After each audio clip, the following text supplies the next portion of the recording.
ఒక 2 సంవత్సరాల కింద ఈ రకమైన రంగుల పురుగు రైతులందరినీ చాలా భయపెట్టింది. తీరా చూస్తే ఈ పురుగు చెరుకు తోటలో కనిపించే పురుగు. ఈ పురుగు కొరికితే చర్మంపై చిన్న చిన్న బొబ్బలు వస్తాయి, అంతే, అంతకు మించి ఏమీ జరగదని తెలుసుకున్నాం. మరి ఇప్పుడు కొత్తగా ఇంకో పురుగు న్యూస్ పేపర్లో కనిపిస్తోంది. ఈ పురుగు పేరు చిగ్గర్ పురుగు.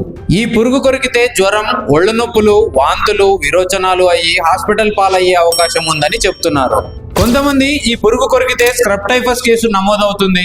ఇప్పటికే ఆంధ్రాలో 800కు పైగా స్క్రబ్ టైఫస్ కేసులు, కర్నూలు పెద్ద ఆసుపత్రిలో 200కు పైగా స్క్రబ్ టైఫస్ కేసులు నమోదయ్యాయి. రైతులు జాగ్రత్తగా ఉండండి అని చెబుతున్నారు.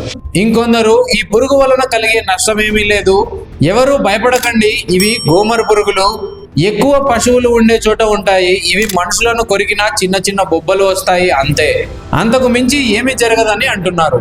మరి మీరేమనుకుంటున్నారు అన్న విషయాన్ని కామెంట్ చేసి అందరికీ తెలియచేయండి. ఏది ఏమైనా ఎండాకాలంలో పంటలు పండించే రైతులు జాగ్రత్తగా ఉండండి.